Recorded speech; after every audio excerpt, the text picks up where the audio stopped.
Nation one election సాధ్యమే అంటారా? So BJP ఎందుకు ఈ నిర్ణయం తీసుకోవాల్సి వచ్చింది? ఇది తీసుకోవాల్సిన ఒక డెవలపింగ్ నేషన్కి ఏదైనా కూడా ఇది ఉండాల్సిన విషయం అండి. ఎందుకంటే ప్రతి సంవత్సరం వేల కోట్లు మనము ఎలక్షన్స్ కోసం ఖర్చు పెడుతున్నాం. ఆ టైంలో మనకి ఏం జరుగుతుంది అంటే మనం డెవలప్మెంట్ మీద ఏవైతే పథకాలు తీసుకున్నారో ఆ పథకాల మీద ఫోకస్ లేకుండా ఆ పథకాలన్నీ స్టాగ్నేట్ అయిపోతాయి. అంటే ఎలక్షన్స్కి ఒక 6 నెలలు 7 నెలల ముందు నుంచి వెళ్ళే కూడా ప్రతి పార్టీ కూడా పనిచేయడం అనేది మొదలు పెట్టినప్పుడు ఏమవుతుంది అంటే అప్పటి వరకు అవుతున్న డెవలప్మెంట్ పనులన్నీ ఆగిపోతాయి. అప్పటి వరకు లోన్ ఉందనుకోండి ఫర్ ఇన్స్టెన్స్, ఆ లోన్ ఒక ప్రాసెస్కి వస్తుంది. ఆ ప్రాసెస్కి వచ్చిన తర్వాత నెక్స్ట్ ఏమవుతుంది, మళ్ళీ కన్ఫ్యూజన్ అవుతుంది, మళ్ళీ మొదటికి వస్తుంది అనమాట.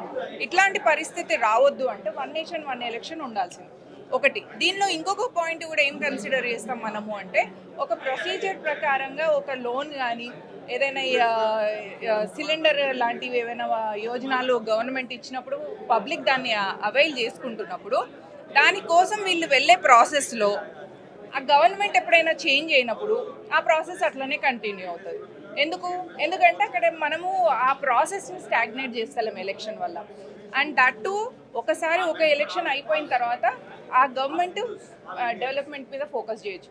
నెక్స్ట్ ఏ గవర్నమెంట్ వచ్చినా కూడా ఎక్కడి నుంచి అయితే ఆగిపోయిందో అక్కడి నుంచి continuation. One nation one elections ద్వారా ఈవీఎంస్ ఎక్కువ కొనాల్సి వస్తుంది, భారీగా అమౌంట్ ఖర్చు చేయాల్సి వస్తుంది. పోలీసు భద్రతా విషయంలో కావచ్చు, ఆర్మీ ఎక్కువ ఖర్చు చేయాల్సి వస్తుంది. నిజంగా ఆ ఖర్చు ఎలక్షన్స్ మల్టిపుల్ టైమ్స్ పెట్టినప్పుడు ఎంత అవుతుందో దాంతో కంపేర్ చేస్తే చాలా తక్కువ. పాయింట్ 1. పాయింట్ 2, మనం ఎట్లయినా ఏ ఎలక్షన్ అయినప్పుడు కూడా ఫేజెస్లో పెడతాం. ఆ ఫేజెస్లో పెట్టినప్పుడు అదే ఫేజ్లో కంటిన్యూ అవుతుంది. అప్పుడు ఈవీఎంస్ మనం షిఫ్ట్ చేయగలుగుతాం. పోతుంటే డిజిటల్ పేమెంట్ తీసుకొని వరల్డ్స్ లార్జెస్ట్ యూపీఐ పేమెంట్ ఉన్న గవర్నమెంట్ ఉన్న కంట్రీ ఏది అంటే భారతదేశం.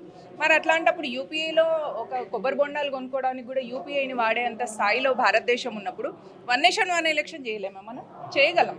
సో ఈ ఇనిషియేటివ్ని మనం అందరం కూడా స్వాగతించాల్సిన అవసరం ఉంది. కేంద్రంలో ఒకటి ఉండి ఇప్పుడు రాష్ట్రంలో వేరే పార్టీ అధికారంలోకి వస్తే మరి పబ్లిక్ కమ్యూనికేషన్ ఎట్లా అయింది? ఫర్ ఇన్స్టెన్స్ ఇప్పుడు ముద్రా యోజన కానీ, ఉజ్వల స్కీమ్ కింద సిలిండర్స్ కానీ, పిఎం ఆవాస్ యోజన కింద కానీ ఇవన్నీ ఏమైపోతాయంటే వాటిలలో కంటిన్యూటీ ఉంటుంది. ఎందుకంటే భారతీయ జనతా పార్టీ ఒక కమిటెడ్ గవర్నమెంట్ కాబట్టి, ఒక కమిటెడ్ పొలిటికల్ పార్టీ కాబట్టి, ఎథిక్స్ ఉన్న పార్టీ కాబట్టి ఇక్కడ ప్రజలకు ఎట్లాంటి ఇబ్బంది ఉండదు. ఎటొచ్చి ప్రాబ్లం ఏంటంటే కాంగ్రెస్ లాంటి సెక్యులర్ పార్టీస్ వీటి ఏంటంటే మైనారిటీ అపీస్మెంట్, చీప్ టాక్టిక్స్, ఓట్లు కొనడం ఇట్లాంటివి చేసే పార్టీలతోనే ప్రాబ్లం అవుతుంది. అట్లాంటి రాష్ట్రాలలో మీరు అన్నట్టుగా అభివృద్ధి కొంచెం కుంటుపడవచ్చు. అట్లా పడినప్పుడు మనం ఏం చేసుకోవాలి అంటే ప్రజలందరినీ మీరు ఎస్పెషల్లీ మీడియా నుంచి మీ బాధ్యత కూడా ఏముంటుందంటే ఏ గవర్నమెంట్ కమిటెడ్తో ఉంది అనేది ప్రజల్లోకి మీరు తీసుకెళ్ళగలగాలి. ఆ పర్టికులర్ పార్టీ కార్యకర్తలు కూడా ఎలాగో తీసుకెళ్ళగలగాలి.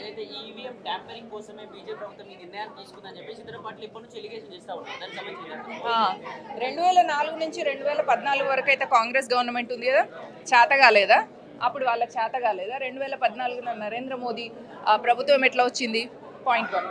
మరి నరేంద్ర మోదీ తాత ముత్తాత ఈ కాంగ్రెస్లో ఇటలీ మాతలాగా వంశపారంపర్యంగానైతే ఏమంటారు రూబాబ్ చేస్తలేరు కదా భారతీయ జనతా పార్టీ కానీ నరేంద్ర మోదీ కానీ, అట్లాంటిది లేదు.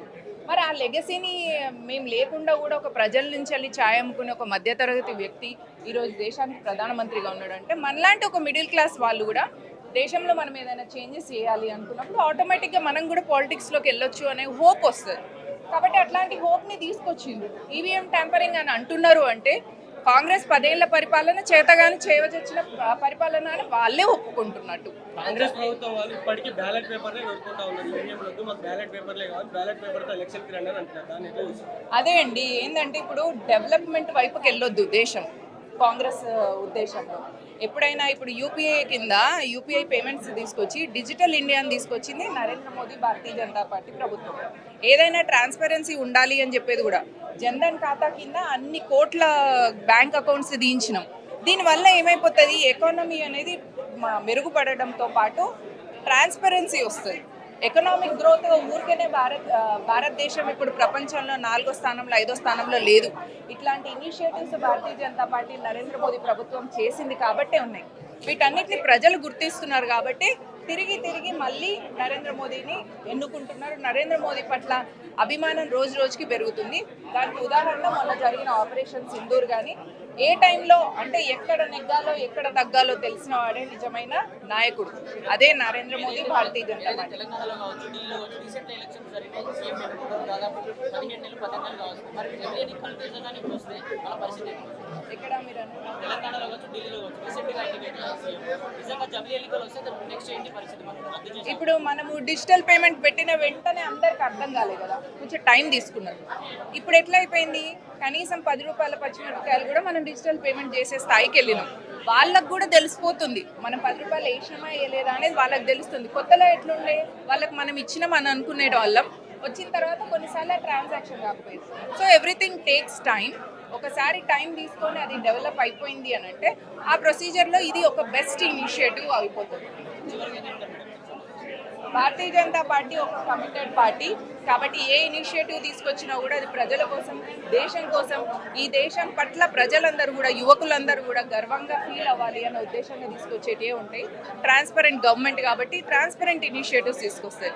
సో నేను ప్రజల్ని మీ ద్వారా ఏం అర్జీ చేస్తున్నా అంటే భారతీయ జనతా పార్టీ, నరేంద్ర మోడీ తీసుకొచ్చే ఇట్లాంటి డెవలపింగ్ ఇనిషియేటివ్స్ని సపోర్ట్ చేయండి. టైం మనీ ఎలా సేవ్ అవుతుంది? ఏ రకంగా సేవ్ అవుతుంది? టైం మనీ ఏ రకంగా సేవ్ అవుతుంది?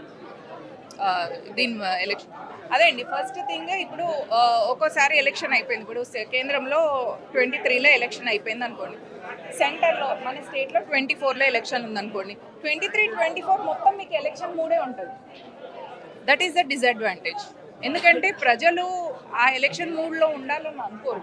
ఎందుకంటే డే టు డే లైఫ్లో వాళ్ళు ఒక లోన్ కోసం అప్లై చేసిన, ఒక సిలిండర్ కోసం అప్లై చేసిన, ఒక బిజినెస్ పెట్టుకుందామని చెప్పేసి ప్రధానమంత్రి యోజన కింద అప్లై చేసిన, ఒక ఇల్లు కోసం వాళ్ళు అప్లికేషన్ పెట్టుకున్నా కూడా అది ఎప్పుడు వస్తుంది అనే ఆలోచనతో ఉంటుంది. అది ప్రజల హక్కు, వాళ్ళ అధికారం. అది ఇవ్వాల్సిన బాధ్యత ప్రభుత్వాలది. కాబట్టి దీనివల్ల టైం సేవ్ అవుతుంది, నో డౌట్ మనీ కూడా సేవ్ అవుతుంది. Please subscribe to the channel and download the Politicos app from the links in the description.